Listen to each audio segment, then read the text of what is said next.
Sahabat entrepreneur, salam hebat luar biasa. Saya ucapkan selamat Idul Fitri bagi teman-teman yang merayakan. Sekarang pasti lagi halal bihalal ya. Oke, ini penyegaran di tahun baru. Ya, semoga Anda tahun ini lebih sukses, kesehatannya lebih maju, kondisi keuangan lebih baik. Ya, amin. Dan hari ini saya akan bicara bagaimana kita memperbarui tahun baru kita, yaitu keluar dari kemiskinan. Ini topik yang menarik. Baik, saya akan membahas 3 cara keluar dari kemiskinan.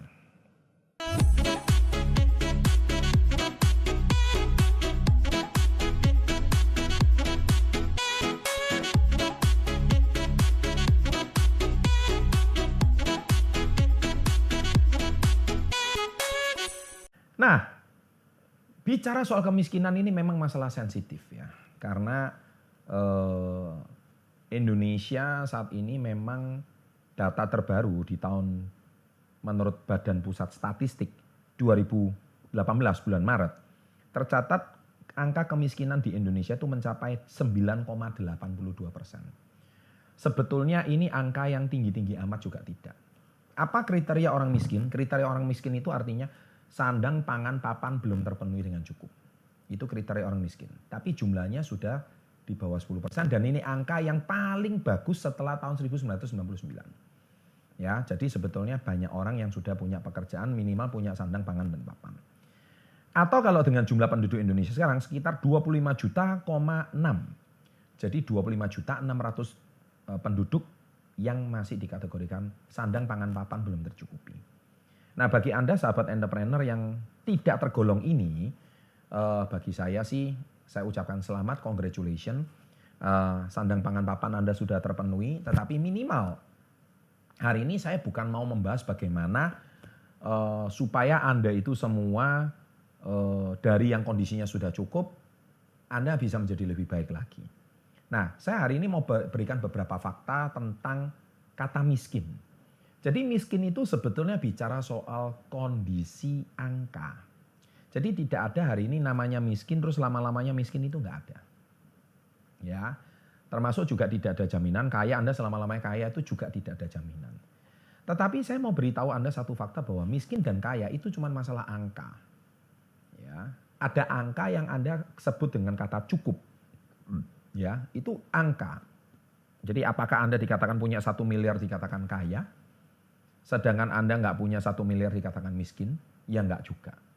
Ya, jadi kalau ada satu angka yang menentukan kata Anda tidak lagi miskin, maka saya hari ini berani garis bawahi bahwa sebetulnya miskin itu cuma angka.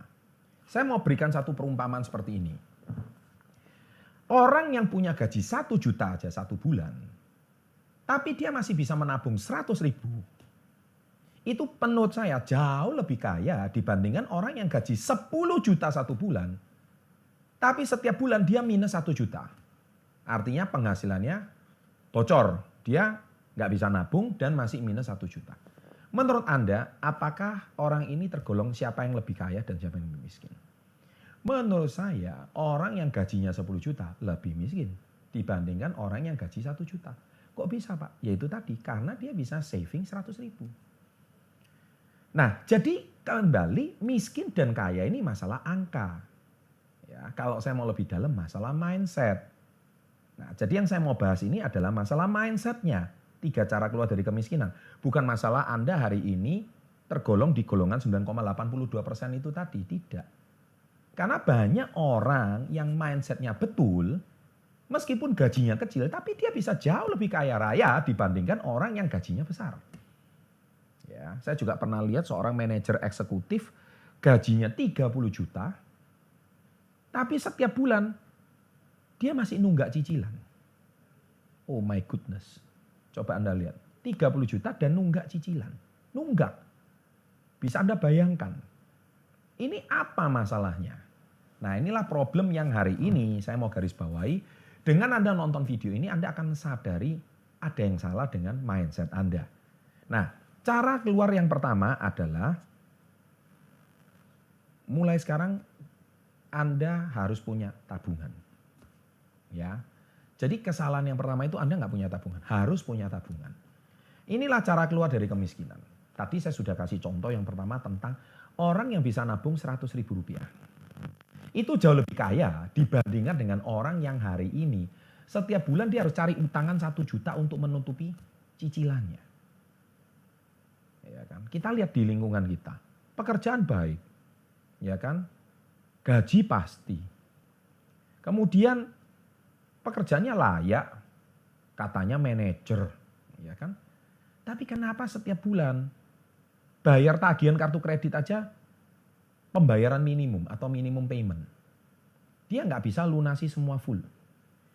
Ya kan? Bahkan cenderung gesek tunai. Bagi Anda yang tahu kartu kredit istilah gesek tunai, ya kan? Untuk memenuhi kebutuhan hidupnya. Tapi katanya keren. Ya kan? Tapi tabungan nggak punya. Bahkan lucunya cicilannya banyak. Beli semua cicil. Cicilan belum lunas, cicil lagi yang lain. Ya kan? HP cicil, motor cicil, rumah cicil oke lah.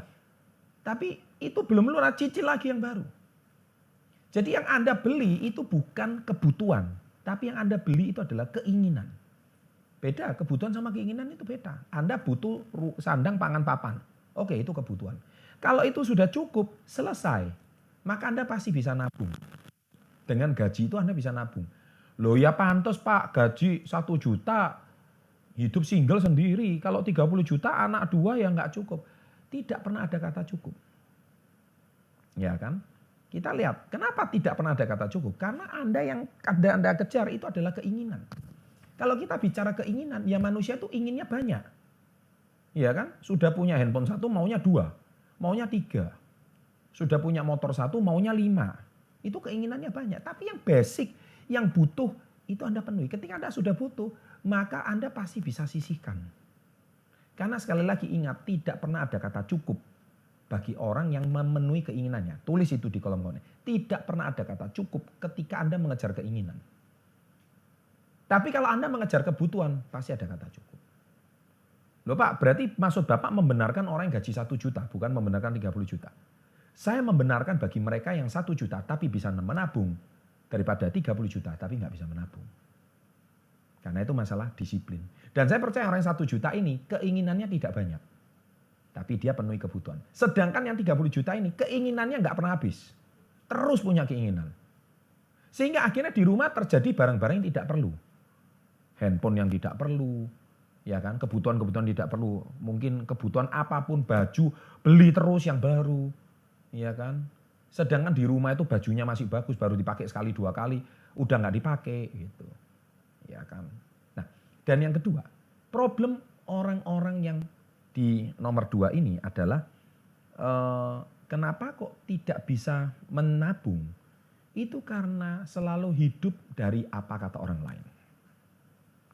Wah, tetangga saya beli HP ini. Teman grup saya, grup WA saya ini semuanya ganti Samsung Note 9. Saya kalau nggak gantiin Samsung Note 9 nggak bisa. Padahal Note 8-nya masih bagus. Loh yang untung tuh Samsungnya, bukan kamu. Kamu yang bontot. Dan Note 8 kamu dijual rugi. Padahal cicilan belum lunas. Cicilan 3 tahun Note 8-nya. Tapi Note 8-nya dijual sudah rugi separuh. Cicilan harus kamu lunasi, masa malah lebih rugi.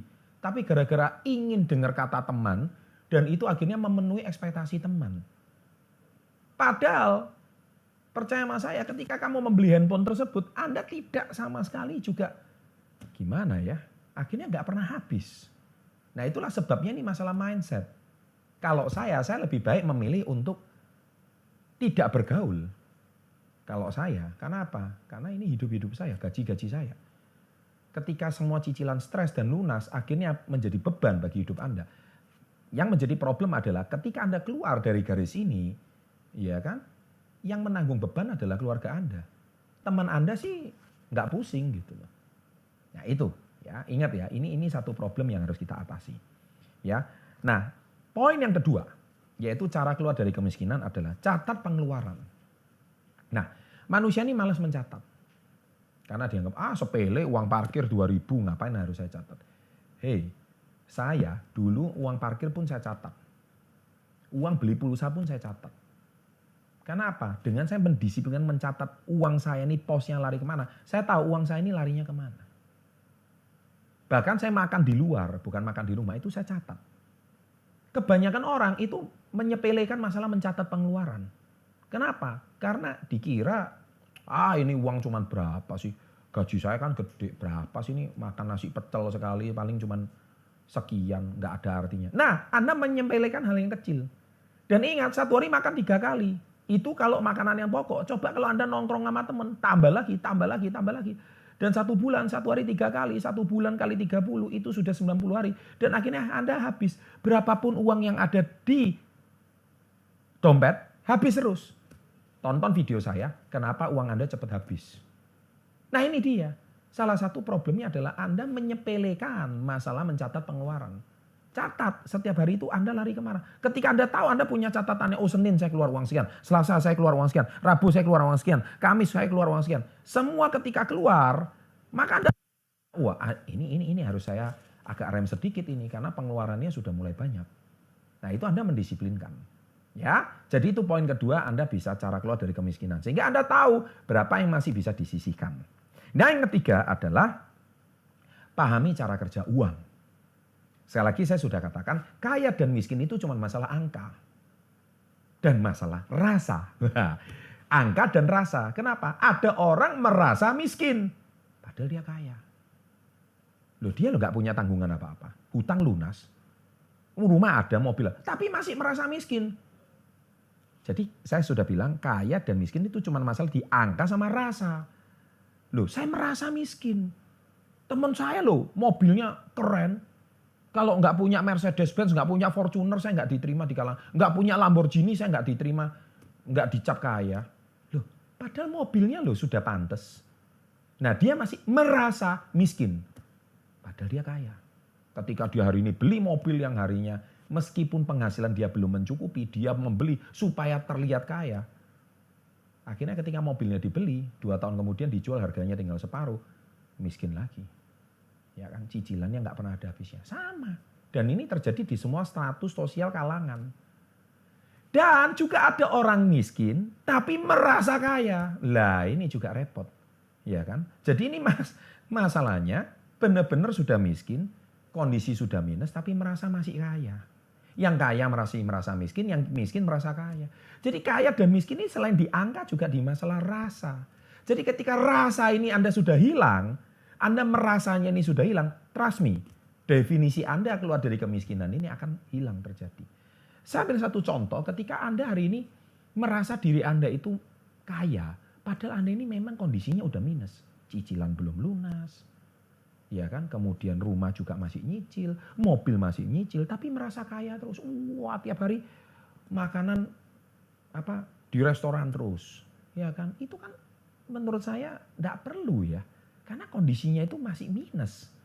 Tapi Anda masih merasa kaya, ingin dilihat kaya. Terus yang penting zaman sekarang ada Instagram, diposting. Makan siang saya ini di restoran ini. Wah, dikomeni sama teman-temannya. Wah, keren. Itu kan restoran mahal. Wah. Nah itu, manusia ini kena masalah rasa ini. Merasa ini yang menjadi problem. Dan akhirnya Anda sulit keluar dari kemiskinan. Kenapa? Yaitu tadi, karena apa? Besar pasak daripada tiang. Ini semuanya belum beres, Anda tambahi beban baru. Ini semua belum beres, Anda tambahi beban baru. Ya, ini saya, sahabat entrepreneur, semoga 3 nasihat ini bisa membuat Anda hari ini paham bahwa miskin itu cuma masalah angka, kaya juga masalah angka, dan masalah dirasa. Jadi tulis di kolom komen. Jadi kalau Anda hari ini memang mau keluar dari kemiskinan, tolong angka ini dicatat, angka ini dipahami, dan rasa itu harus dipahami. Kalau Anda kata merasa dan angka ini sudah paham, nih saya juga punya satu video, pahami 5 cara kerja uang. Anda akan tahu, di video itu sudah ditonton ratusan ribu view, ya. Di situ saya kasih tahu dan itu lebih detailnya. Semoga video ini juga mengingatkan. Ada 2 video di sini, silakan ditonton, ya. Semoga sahabat entrepreneur semakin paham dan semakin cerdas di tahun 2019 ini. Demikian video saya kali ini yang saya buat. Semoga bisa menginspirasi dan mencerdaskan Anda semua. And always salam hebat luar biasa.